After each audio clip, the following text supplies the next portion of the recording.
సర్వ స్తోత్రాలు సర్వలోకపాలకుడైన అల్లాహ్ సృష్టికర్తకే సొంతం. అనంత కరుణామయుడు అపార కృపాశీలుడు అయిన అల్లాహ్ దేవుడు పేరుతో ప్రారంభిస్తున్నాను. అస్సలాము అలైకుం, మీపై శాంతి కర్యుగాక. నేటి అంశం మనమంతా ఒక్కటే, మనందరి దేవుడు ఒక్కడే. సూరే అల్ హుజరాత్ 49వ అధ్యాయం 13వ వాక్యంలో అల్లాహ్ ఇలా ప్రకటిస్తున్నాడు: ఓ మానవులారా, మేము మిమ్మల్ని ఒకే పురుషుడు ఒకే స్త్రీ ద్వారా సృష్టించాము. మరి మీ పరస్పర పరిచయం కోసం మిమ్మల్ని వివిధ వర్గాలుగా తెగలుగా చేశాము. యథార్థానికి మీలో అందరికన్నా ఎక్కువగా భయభక్తులు గల వాడే అల్లాహ్ సమక్షంలో ఎక్కువ ఆదరణీయుడు.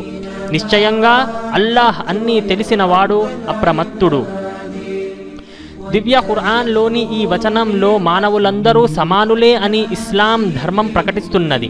ఎందుకంటే ఇస్లాం ప్రతి మనిషిని మనిషిగా గుర్తిస్తుంది, గౌరవిస్తుంది. రెండు వర్గాల మధ్య కానీ, రెండు జాతుల మధ్య కానీ, లేక రెండు వర్గాల ప్రజల మధ్య కానీ వ్యత్యాసాన్ని చూపదు. ప్రవక్త ముహమ్మద్, అల్లాహ్ యొక్క కరుణ కృప ఆయనపై కరియుగాక, తన చివరి హజ్ యాత్ర సందర్భంగా ప్రజలను ఉద్దేశించి చేసిన ప్రసంగంలో ఈ విషయాన్ని చాలా స్పష్టంగా ప్రకటించారు. తమ ప్రసంగంలో వారు ఇలా అన్నారు: ఓ ప్రజలారా, మీ దేవుడు ఒక్కడే, మీ అందరి తండ్రి ఒక్కడే.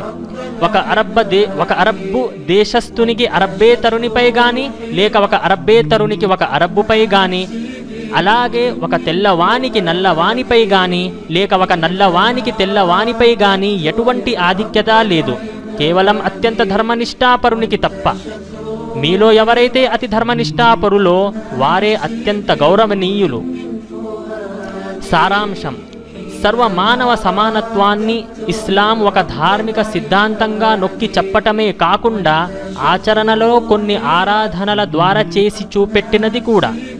ఈ విధంగా సర్వమానవ సమానత్వ సిద్ధాంతాన్ని ప్రజల మనస్సులలో నుంచి తొలగించలేని ఒక గమనార్హమైన సత్యంగా ఆవిష్కరింపజేసినది.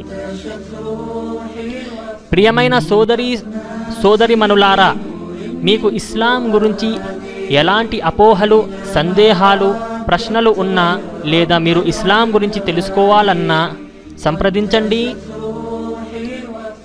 మన చిరునామా ఫేస్బుక్ www.facebook.com తెలుగులో ఇస్లాం, లేక మన జీమెయిల్ ఐడి తెలుగులో islam@gmail.com, లేక మన యూట్యూబ్ ఛానల్ తెలుగులో ఇస్లాం ఛానల్. జజాకల్లాహు ఖైరన్.